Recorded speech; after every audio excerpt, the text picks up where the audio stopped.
You're born into silence. No waves, no open sea, no salt in the wind, only cold water, and the sound of glass vibrating. Your mother's breathing is heavy. She hasn't moved for hours. She presses her body around you, tight, like she's trying to shield you from something. But it's already too late. You're not in the wild. You're in a tank, barely longer than her body. And there's no way out. Above the surface, dozens of faces press against glass. They cheer when you surface for the first time. Cameras flash. You don't know what any of it means. You only know your mother is scared, and you're hungry. She lets you nurse. You drink. The water smells like chlorine, but her milk is warm. You think maybe it'll be okay. But something's wrong. The walls echo. The ceiling buzzes. Your mother doesn't sleep. She circles the tank, calling out in low clicks and moans. She's not talking to you. She's calling to someone who isn't here. Because in the wild, when an orca is born, it's not just a mother. It's a family. And in here, she's alone.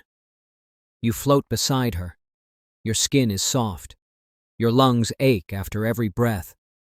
You don't understand where you are. But the first thing you ever learn is that you are trapped. You're 1 month old. You wake up, and she's gone. No warning.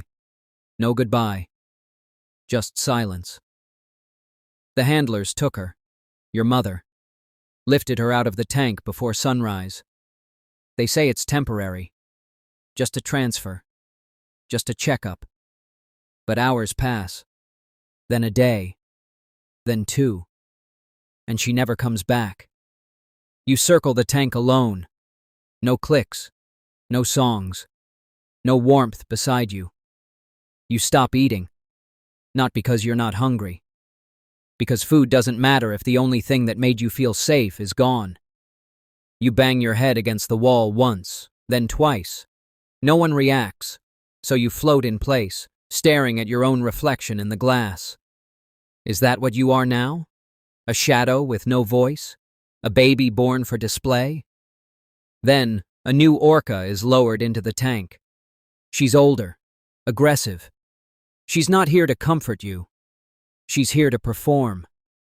She circles fast, pushes you down, bites at your fins. Your trainers call it socialization. But there's nothing social about it. Your skin peels where she struck. You sink to the bottom, exhausted. And when you close your eyes, you still hear your mother calling out, even though she's not there. And won't be. Ever again. You're 3 months old. A loud sound pierces the tank. A whistle. Then the clink of a chain. Then the splash of a bucket full of fish.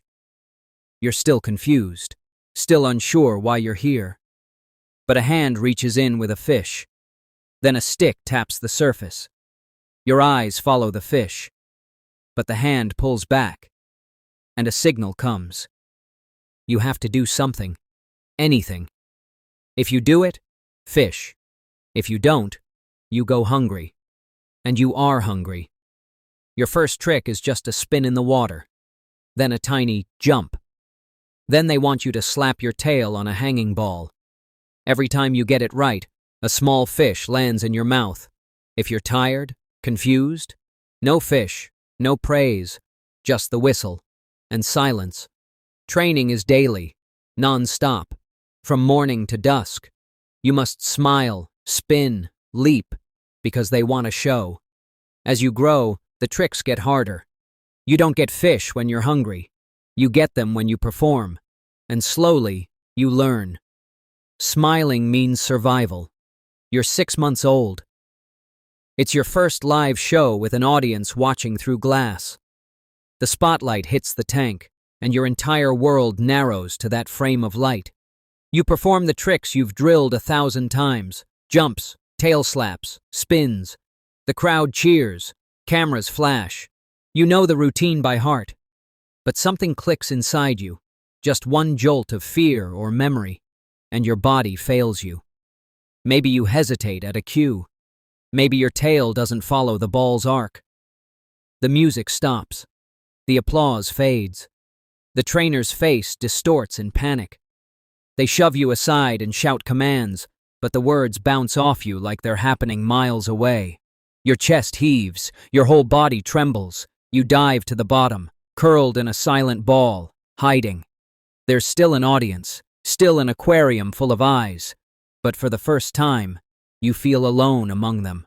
2 years old, and you've learned how to survive inside a cage that pretends to be a home.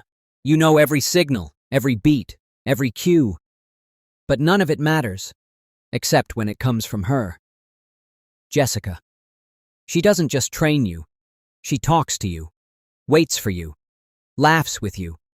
She never forces, never shouts, only signals gently, with a kindness you didn't know humans could have.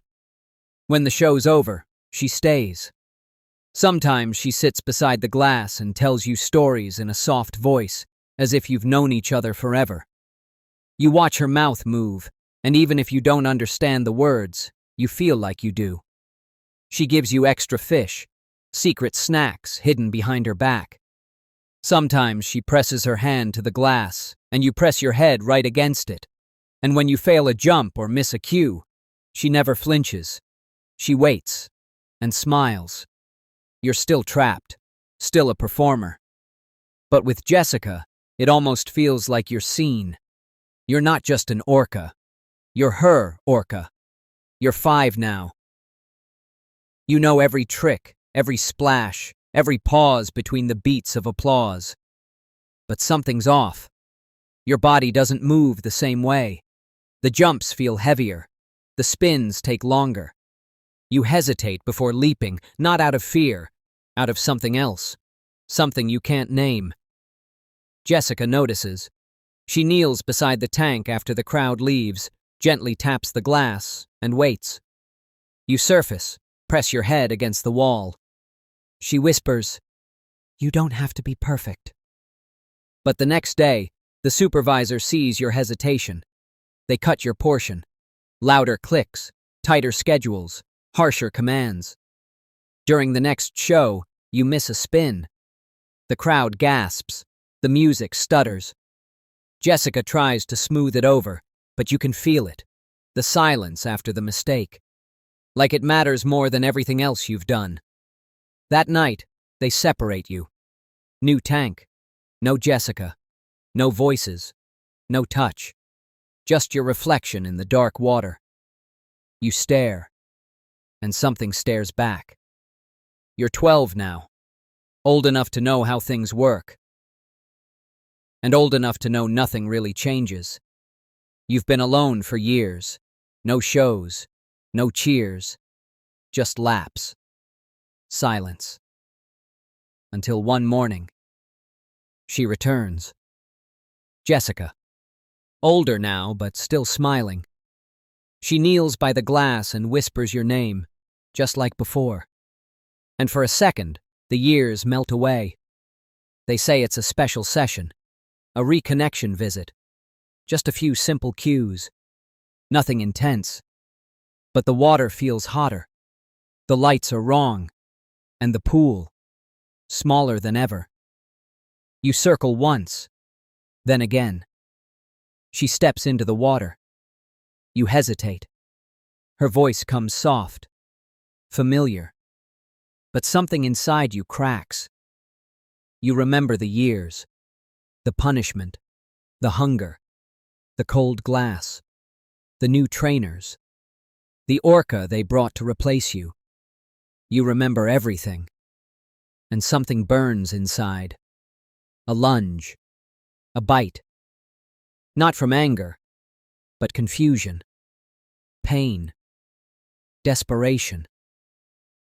The water turns red. Jessica goes limp. The next morning, glass doors slam shut. New rules. No shows. No contact. You're locked in solitary, behind thick walls, tinted glass. You stare into the emptiness of your tank, haunted by the scent of chlorine and steel. You're 19. That's how long you've lasted in this glass cage. Most wild orcas live twice that. But you're not wild. You're a product. A shadow of what could have been. They don't let anyone near you anymore. No trainers, no audience, only cleaners, masked and quiet. The lights stay dim, the pool's barely filtered. You float in silence, skin flaking off from years of chlorine. Your teeth are cracked, your dorsal fins collapsed, and your eyes, cloudy, barely seeing anything anymore. You haven't eaten in days. You don't want to. What's left to feed?